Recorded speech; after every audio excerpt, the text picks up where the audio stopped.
Selamat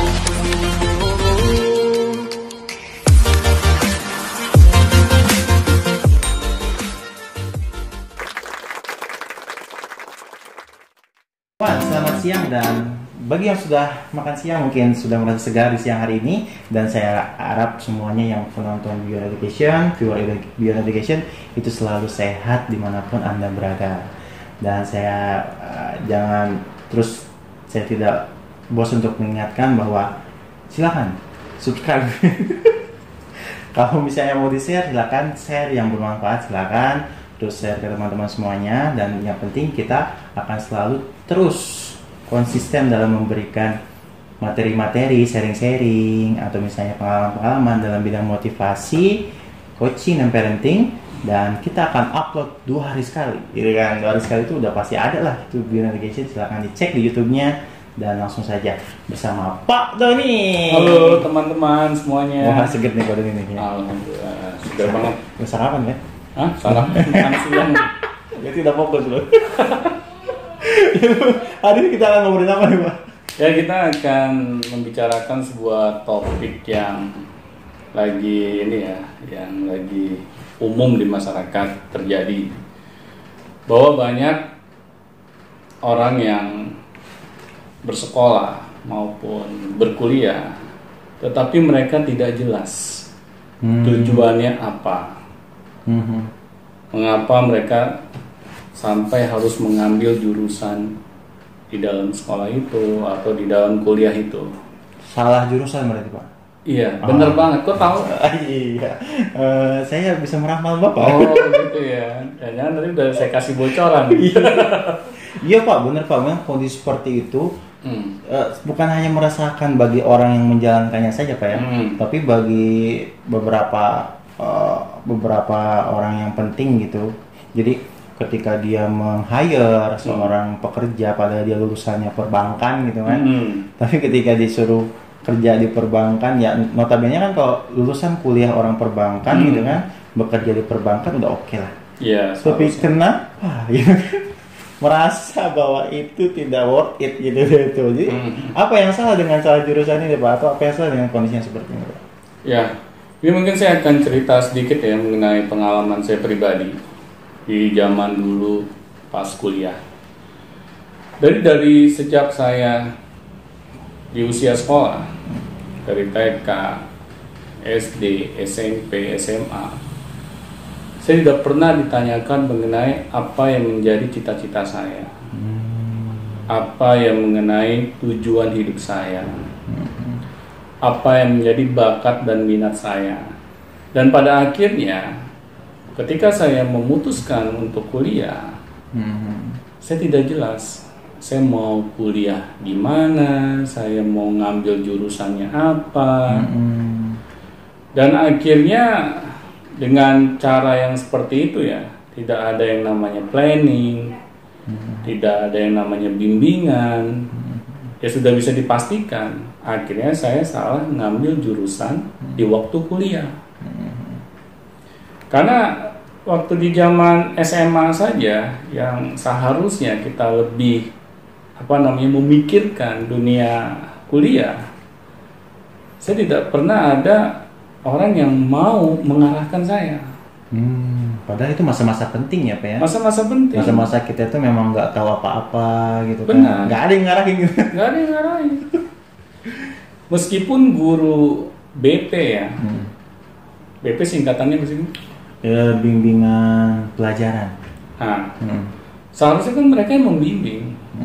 Tetapi apa yang saya dapatkan, malah ketika saya masuk ruangan BP, saya hanya dimarahi. Jadi untuk spesialisasi anak-anak bandel gitu. Nah ini, ya maksud saya kan wajar ya kalau anak remaja itu bandel. Tapi kan seharusnya mereka dibimbing. Iya, bukan hanya dimarahin gitu. Iya, agar mereka menemukan tujuan hidupnya. Karena saya melihat tidak ada satupun anak yang ingin bandel. Pasti setiap anak itu adalah anak yang baik kalau mereka tahu apa yang harus mereka lakukan di dalam kehidupannya. Sedangkan saya waktu itu, saya masih belum tahu apa yang saya inginkan di dalam kehidupan saya. abu-abu lah gitu ya. Iya.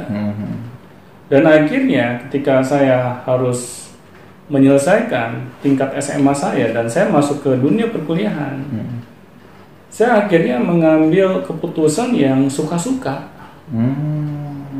Karena keputusan yang suka-suka itu berawal dari tidak adanya bimbingan gitu Iya, ya, dari benar. kecilnya atau dari pas SMA-nya itu ya Pak. Benar banget. Jadi pada waktu di usia sekolah di tingkat SMA pada waktu itu, saya memang tidak menyukai pelajaran matematika. Cuma tahu itu aja gitu. Ya, akhirnya saya memilih kuliah yang muatan pelajaran matematikanya itu nggak terlalu banyak. Akhirnya saya bertanya lah dengan teman-teman saya kan yang sudah kuliah duluan. Saya tanya, kuliah yang muatan matematikanya nggak begitu banyak, di fakultas apa? Nah, akhirnya setelah saya mendapatkan informasi-informasi yang berasal dari teman-teman saya, mereka memberikan saran, masuk aja ke dunia pariwisata. Jadi saran itu yang dipakai Pak? Akhirnya saran itu. Tanpa saya pertimbangkan, apakah saya akan cocok di dunia pariwisata, apakah ini sesuai dengan bakat minat saya. Saya tidak memikirkan hal tersebut. Jadi mengalir gitu aja gitu. Mengalir aja karena saya tidak suka matematika, ya sudah, saya nyari kuliah yang nggak ada matematikanya. Oh, jadi karena dasar ketidaksukaan itu kan ya. Iya. Jadi fokusnya kita pada ketidaksukaan gitu. Iya. Jadi kesananya pun ya kacau gitu kan. Benar. Tapi kalau kita dasarnya kesukaan gitu kan. Nah, itu lain soal. Oh, iya betul. Pasti kita akan mencari kuliah apa yang memang di situ bakat minat kita bisa diasah. Nah, iya betul.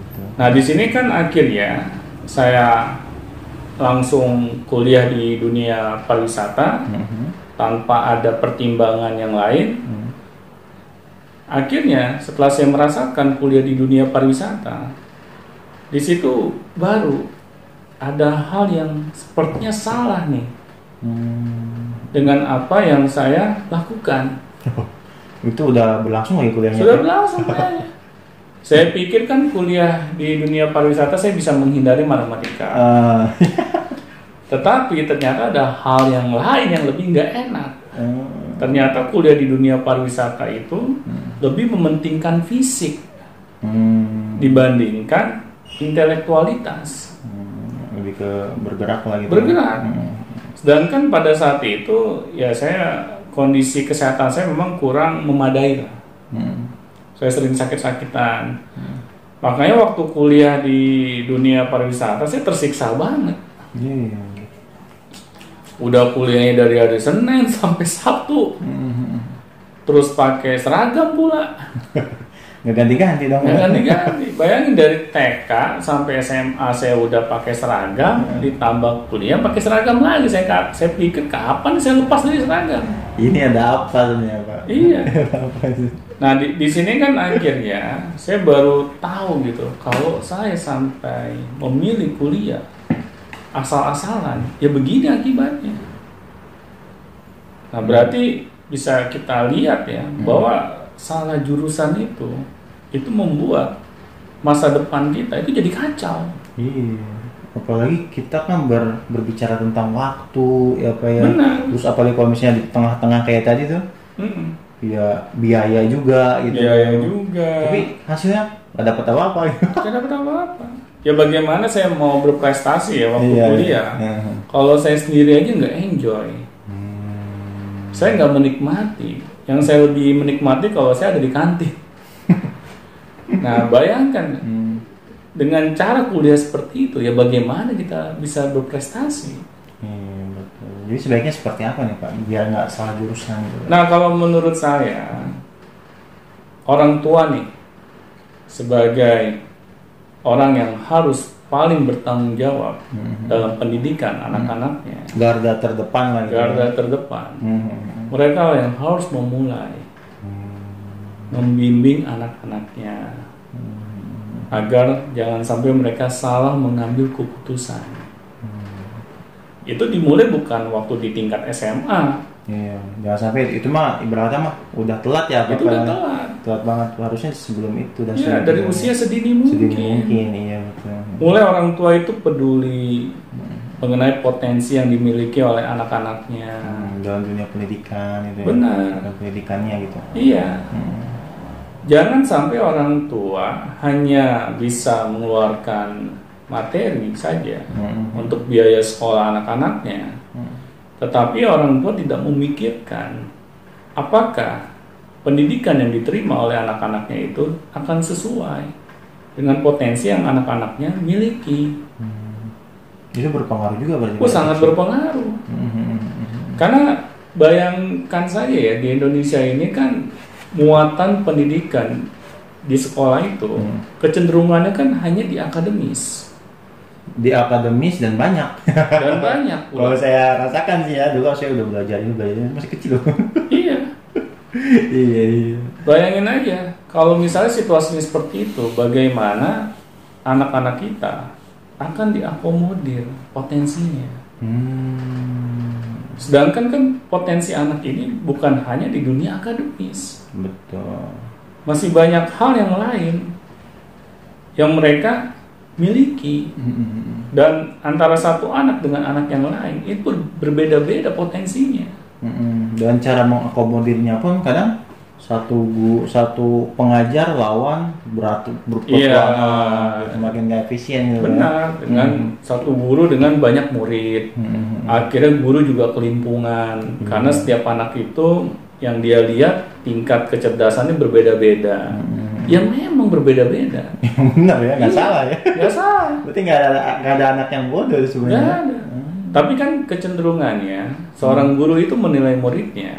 Kalau nilainya itu dapat angka 10. Nah, itu dibilang cerdas. Iya, dinilai berarti patokannya. Karena kalau kita hanya patokannya nilai, yang saya takut anak-anak akhirnya berusaha dengan segala cara agar nilai angka 10 itu bisa mereka dapatkan. Ya, meskipun pakai cara yang tidak etis. Ya kayak saya dulu gitu kan di tingkat SMA. Orang tua saya menjanjikan nih, kalau kamu dapat ranking 10 besar, dapat hadiah dari ayah, jalan-jalan. Saya bilang benar nih. Benar lah. Tapi benar dijajak jalan, Pak. Hah? Jajak jalan benar, Pak. Benar. Tapi cara saya yang salah. Saya kan pas waktu udah dapat statement seperti itu dari ayah saya, janji itu, saya berusaha biar ranking saya ini di 10 besar.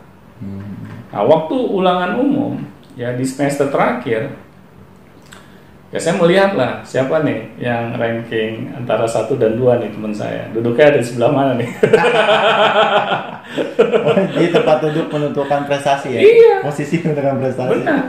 Akhirnya saya melihat, wah ini nih yang ranking 1 ada di tengah-tengah nih. Gue duduk di tengah-tengah juga deh. Iya. Biar nggak terlalu jauh gitu. Akhirnya, ya benar kejadian. Dia ranking 1, saya ranking 8. Full itu, Pak? Hah? Full ngeliatin. Iya. Udah benar-benar ini, kayak mesin fotokopi aja itu. Menggunakan segala cara. Iya. Gitu. Karena tujuannya kan hanya untuk mengejar nilai. Ternyata kalau mengejar nilai itu sangat gampang. Ya, caranya itu ya yang penting. Caranya itu yang salah. Karena saya melihat, ya memang begitulah kondisi pendidikan di negara ini. Hanya nilai sebagai acuan. Sistemnya memang seperti itu dari dulu. Iya. Sampai sekarang juga kayak gitu, Pak. Bukannya bagaimana nih pendidikan yang diterima oleh anak-anak kita itu yang sesuai dengan potensi yang mereka miliki. Akhirnya anak-anak juga kalau caranya seperti itu, mereka tidak mau melakukan hal-hal yang tidak etis. Iya. Karena ada tekanan juga gitu, ada tekanan. Iya. Minimal harus dapat nilai sekian gitu kan. Iya. Itu yang membuat mereka itu kadang abnormal juga. Yang tadinya senang-senang aja sekolah kan, tiba-tiba harus nilai segini. Iya. Tapi kalau lihat orang gitu nilainya bagus, kita jelek, wah hancur, itu potensi gak kelihatan tuh. Bener banget. Iya. Kalau dengan cara seperti itu, apakah potensi anak-anak kita akan terbangkitkan? Iya juga. Itu yang saya takut gitu. Kalau misalnya anak-anak di dunia sekolah ya, Mereka sudah menghabiskan waktu yang begitu lama, begitu panjang, tetapi hasilnya tidak signifikan buat masa depan mereka. Ya buat apa mereka sekolah? Malah jadi beban di sekolah juga. Iya. Nah, kalau misalnya berbicara waktu, sebenarnya waktu menurut Bapak nih, waktu yang panjang untuk belajar itu bagus nggak sih Pak? Kayak sekolah dari jam pagi sampai sore gitu buat anak-anak. Kalau buat saya, kalau anak tersebut tidak memiliki potensi di dunia akademis, kalau buat saya itu sangat disayangkan. Sangat menyiksa dia ya Pak. Iya. Kalau dia memiliki potensi di luar akademis, ya seharusnya waktu di sekolah itu lebih sedikit. Karena kan di sekolah ini hanya mempelajari hal-hal yang berbau akademis saja, bukan hal-hal yang lain gitu. Bukan hal yang real gitu ya. Yang sesuai dengan potensi anak kita. Nah makanya saya menyayangkan gitu kalau hal seperti ini itu terus berlanjut gitu. Nah, di sini akhirnya saya ingin menghimbau para viewers, apa yang tadi kita sudah bicarakan ini bisa menjadi pembelajaran buat kita bersama gitu, agar jangan sampai ini terjadi kepada anak-anak kita. Iya, dan berujungnya nanti ujung-ujungnya salah jurusan. Benar. Karena waktu saya di zaman kuliah aja, saya merasa, waduh ini kok kuliah begini ya. Karena kan kuliah kita berbicara hal yang spesifik ya, kita belajar mengenai sebuah skill. Dan skill ini beda dengan waktu kita di zaman sekolah. Di zaman sekolah kita hanya lebih dititik beratkan ke dunia akademis semata.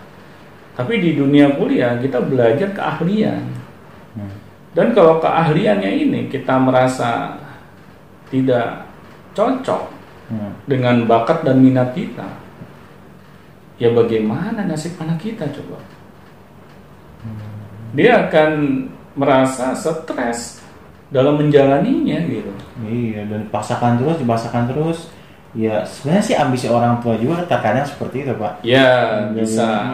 Ya ambisi orang tuanya yang memang kuliah itu harus gitu, belajar itu harus, ranking itu harus. Jadi ke anak-anak juga, gimana nih? Iya. Sebenarnya orang tuanya juga ya sebenarnya harus tahu gitu bagaimana mendapatkan potensi anak gitu kan, mengembangkannya, menemaninya gitu ya Pak.